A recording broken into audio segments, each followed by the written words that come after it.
What's going on, guys? This is Rob, and we are back with Iron Man by Christopher Cantwell, the Books of Corvac conclusion. Now, a little bit of catching up here, right? Because it's been a little while. It's been like 3 or 4 months since we finished the last volume, because it took 3 or 4 months for this one to finish. So the thing about this is Iron Man basically has the power of Galactus, right? The power cosmic. And what he did is he had essentially used his power to make everybody in the world as smart as him, except for Reed Richards, who actually got dumber because he was on the same level of intelligence as Tony Stark. So what this did is it led to a handful of different things. At the outset, it didn't seem like the worst thing ever, because suddenly humanity was just achieving all these incredible, monumental things that otherwise would have been virtually impossible. So teachers using science and technology and average kids and so on and so forth. And so what we end up getting here is kind of how things ended up going dark relatively fast. And so what we find out, of course, we have this reporter who says the tri-state region continues to see a surge in intellectual abilities just days after Tony Stark, recently imbued with cosmic power, exponentially raised the collective brain power of every New York City citizen.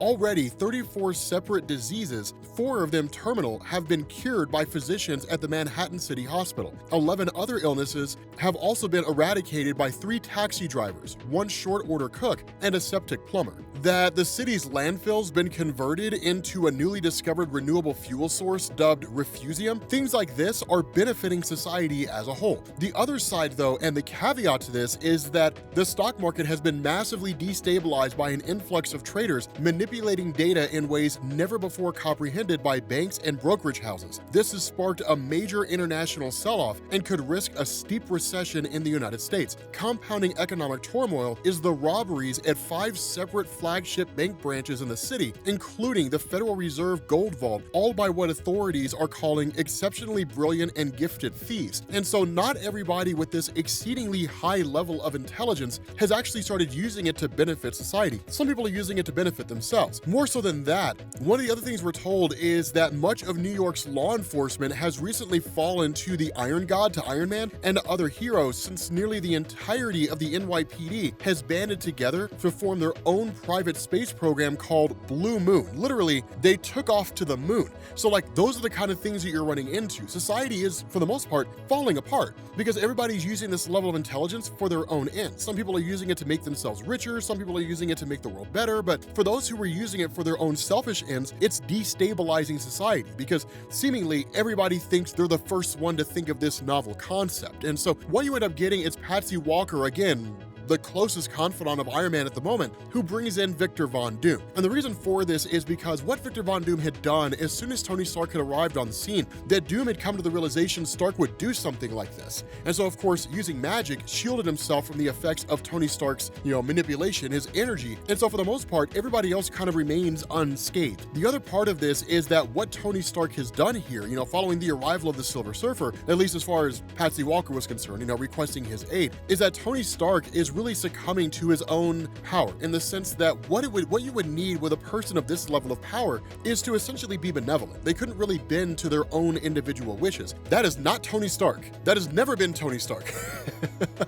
And so literally, where he's beset on all sides by all these people who are in, Stark Industries telling him of the lawsuits that he's getting and all these different things, how everything's just kind of going nuts, right? The mayor's office being flooded with calls and all that kind of stuff, that he basically gets tired of the whole thing, snapping his fingers, using his power. Everybody's congratulating him. You're doing such a great job, Tony Stark. All of this is awesome. So in reality, he's ignoring the reality of the situation and replacing it with his own. He's like us on the internet, right? Like, I reject your reality and substitute it with my own. If the world's not the way that I want it to be, then I can just recreate it in my own little sphere of influence and ignore reality as it really exists. And so because of that, Tony Stark's really just kind of going off the rails. Now, he's not going crazy. It's not like he's losing his mind and is just destroying the earth or anything like that, but it's small little things like these that people are concerned about, specifically what's left of those who are unaffected, that are worried about Tony Stark going off the rails and ultimately destroying everything. And so what they end up doing is, in effect, creating a kind of cosmic weapon of sorts that can basically strip him of his power or at least siphon it off. And so you get a bit of a distraction here, right? Now, one of the things that goes on, of course, is you've got Patsy Walker, who asks Dr. Doom if he wants some pizza or if he'll grab napkins, and he's like, I will not carry any napkins. And I'm going to be honest with you guys, I kind of want to see I wanted to see a moment where she she offered Dr. Doom, like, do you want sausage or pepperoni? And he's like, Doom does not suffer pepperoni.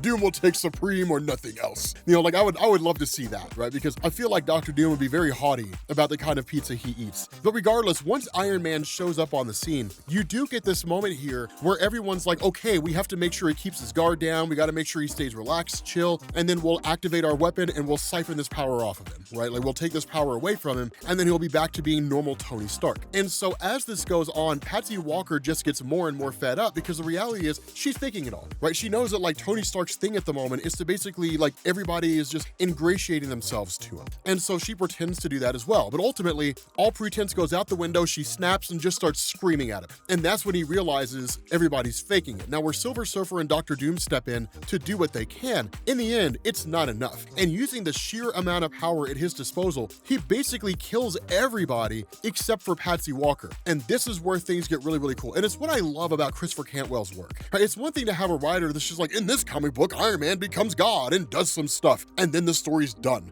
Thanks for reading. Like, it's one thing to do that, right? Because I've read those stories a million times. What I do love is when we get a blend. We get a blend of Tony Stark basically as God, using the power of God, and then in turn, we get a more in-depth character analysis to this. And so once, of course, he's basically destroyed everybody, Patsy Walker steps up, and that's when Iron Man has to come to the realization he's literally the villain here. Like, he's the bad guy of this story. He killed everybody that ever meant anything to him. And so what you end up getting is this point where Patsy Walker's like, we need to talk. And Tony Stark essentially teleports their minds. Of course, their physical bodies are in the same place, but teleports their mind to a place where when he was younger, he was always sent to by his dad, right? Kind of sent away. And he would just kind of spend time there where he had literally just this gigantic chunk of land where he had everything he needed, except for the thing that mattered the most, which really was his father. And that's why you have this great discussion here that goes on between the two, because in a lot of ways, it's so relatable that one of the things he says is like, well, you know, yes, I get that I killed everybody, but with my power, I can bring them back, right? I can make it like it never happened. And that's when Patsy Walker's like, that's the problem, Tony Stark. You're operating as if there's no consequences for your actions. The truth about this is that, yeah, you could make it so it never happened,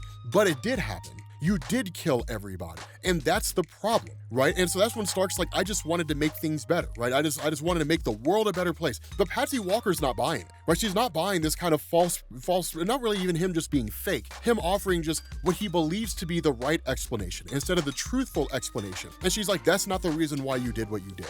It's not the reason why you took the power took the power cosmic and did all this, tried to make the world better and so on and so forth. That's not why all this has happened. She's like, give me the real reason for why it happened. And his response is, so I can feel something other than worthless. And this is a phenomenal thing, because as I was reading through this, right, one, I felt this. You know, like, there are times, believe it or not, guys, there are times when despite my success, I do feel worthless. Because oftentimes how we feel on a very deep and personal level goes far beyond the things that we could buy or acquire to somehow fix that. And the mistake we make as people is buying or acquiring things to try to fix that. Just to believe we can somehow fill this hole, this need that we need satisfied on a personal level that cannot be satisfied by the things we own. That Tony Stark looks at himself and sees all of his total accomplishments as netting to zero, that they don't have any value whatsoever. He says, if I wasn't achieving and winning, if I wasn't the absolute best, then to my father, I was invisible. Like, I didn't matter. Like, I was totally irrelevant here. Where he asked Patsy Walker, he says, like, do you know the story of Jekyll and Hyde? She was like, yeah, I mean, there's the good one and the bad one. And he's like, no, that's not the actual story of Jekyll and Hyde. And what you get here is this great juxtaposition between Tony Stark and Iron Man. And what he says is, for Dr. Jekyll, he's a good person. Like, he's fine. He's smart. He's dutiful, right? You know, whatever, but flawed just like everybody else. But he starts to wonder if he should rid himself of these vices, right? Of his lesser qualities. Because the truth is, he can't stand those lesser qualities about himself. Of course, with Tony Stark, he's referencing his own gambling addiction, his alcoholism, right? His desire to kind of put on this flaunt, to be the center of attention all the time. And he says deep down, he hates them. He hates these weaker parts of himself, so he concocts a unique and a special method, something that will allow him to be the paragon that he's always wanted to be. He can be perfect now, no distractions, no errors. But of course, the bad stuff about him, the ugly, selfish stuff, it's still there. But now it's relegated to a separate part of himself, a self that doesn't really think about or even care about things anymore. It doesn't really matter to him who this self hurts in the process, because now he gets to be a saint, just like he's always secretly wanted to be. Now, before we continue on, this is beautifully handled, and I love the way this is done by Christopher Cantwell, because what it basically gives us is this idea is that Tony Stark is hurting on a personal level, because to the person that mattered the most to him, right, his caregiver, his father, he was irrelevant unless he was perfect in every conceivable way. And the reality is that those kind of expectations thrust onto a child by their parent, it creates all kinds of complexes, because the reality is that nobody's perfect. It's an impossible goal to achieve, but by setting the bar at a place that can never be achieved, it leads to people becoming perfectionists. That's where I am.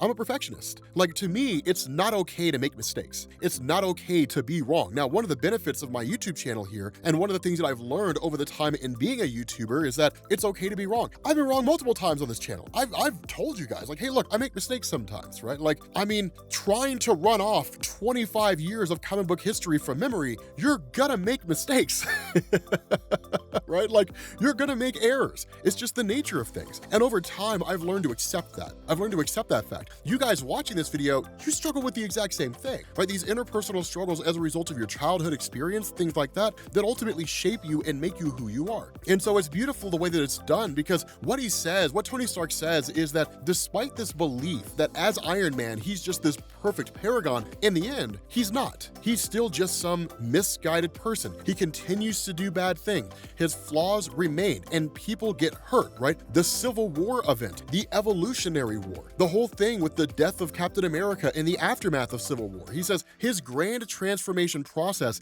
it starts to lose its effectiveness, its potency. He tries drinking more of the potion to make it work, and it simply just doesn't. The flaws become abscesses, but he keeps reaching even as perfection slips further and further away. He goes for broke, but it just gets worse. Rinse and repeat. And it's this idea that no matter what he does to try to become this perfect person, that nothing ever works. And the reason why is because he's chasing an impossible perception that was thrust on him when he was a kid and turned into a core part of him. He's still chasing the approval of his father, and it doesn't exist. One, because his dad's dead, and two, there's no way for him to get it, because the expectations that Howard Stark had on Tony were impossible to achieve expectations. And so the more he tries, the harder he tries, the more and more he screws up. And so what he ends up doing is basically resurrecting everybody, right? Repairing them, fixing them. So, in the end, they're all just like they were before, but they also remember everything. He makes his promises, or he makes his apologies,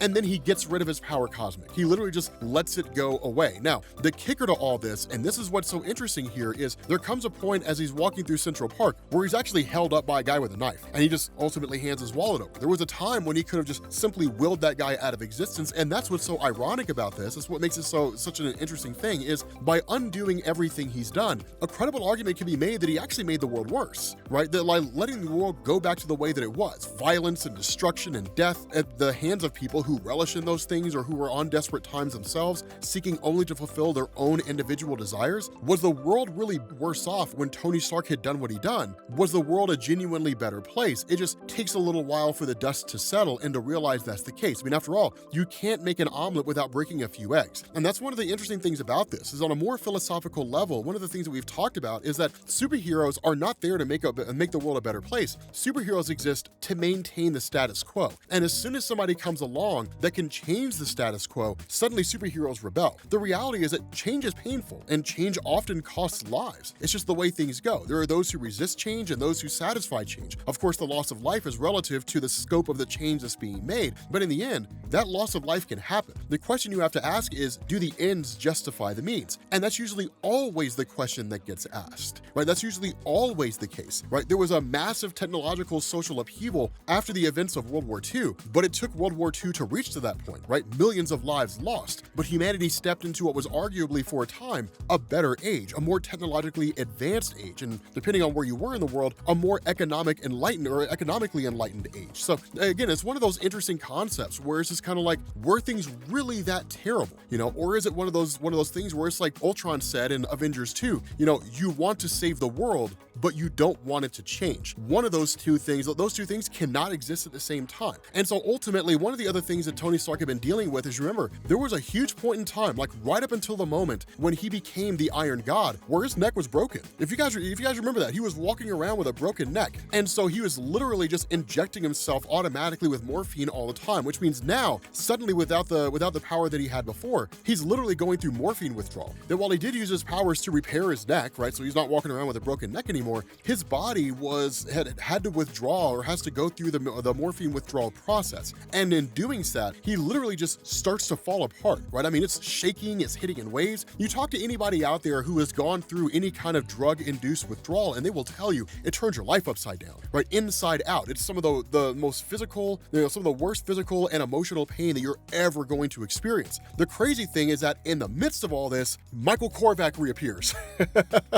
Michael Korvac pops back up because remember, the last we saw of him, it was the Living Tribunal and the Cosmic Abstracts that had whisked him away to basically imprison him for the things that he'd done. But what he had said is, none of those guys could hold me. The Living Tribunal, the In-Betweener, none of those guys could keep me in check. Now, we don't know if he's really telling the truth or kind of manipulating. In a lot of ways, when it came to Michael Korvac, it was very much that way. That Michael Korvac has just kind of been a king of manipulation, lies, and deceit since his reintroduction in Christopher Cantwell's run. But when he starts taunting Tony Stark and saying, like, I had this genius idea that I had to share with you, right? What I realized here is that the reason why I couldn't fix the universe is because there were people who stood against me. So I'm just gonna get rid of it, right? I'm gonna become cancel culture. Silence people who disagree with me or whose opinions I don't agree with, right? Like that's exactly what he's advocating here. And so in the end, he's like, isn't it gonna be beautiful, Stark? The only people who will exist are the people who agree with me. Everybody else will be silenced or gone. And of course, Tony Stark is basically passed out, right? He can't really hear any of what's going on right now, because he's going through morphine withdrawal. And so what happens is when Michael Korvac wakes him up, Stark challenges Korvac with his own personal revelation, where he literally tells him, he was like,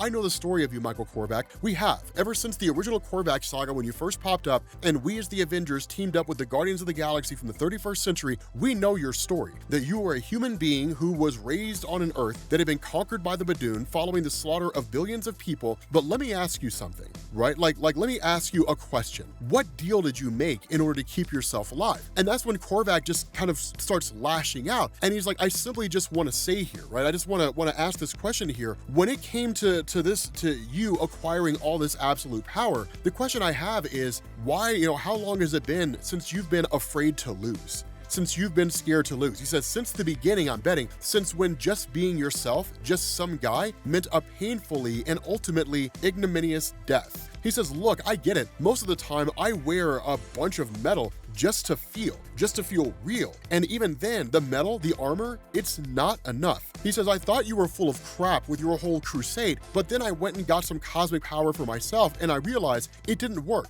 It didn't fix anything. And so that's really what both Michael Korvac and Tony Stark struggle with. And I love that Christopher Cantwell kind of brought these two together in this way and said their stories are not that dissimilar. Because of his own personal experiences, Michael Korvac never came to believe that being himself was okay. He never came to believe that he was fine the way he was. By any number of circumstances, he came to believe that there was something wrong with him. And for a lot of us as people, that's what we endure on a regular basis, right? Like you're a guy and you're in, middle school or high school and you're asking girls out and you're getting shot down. At every single turn, every time you ask a girl out, you get turned down. Despite what the world will tell you, that will impact your self-image, right? It doesn't mean that people are going out of their way to tear down your self-image, but they would be idiots to believe that it doesn't. And so that hits your confidence, that hits your self-image. And to simply say, well, you just got to take it in stride, right? What it's basically doing is it's telling you how you feel doesn't matter. How you feel is irrelevant, right? You just got to tough it up and you got to keep on keeping on, right? That's why you get to a point where a lot of guys get to a point where they just bow out, right? They just stop asking women out, they stop dating, and they go and live their lives. And what they find is they discover a level of happiness that they had never experienced before.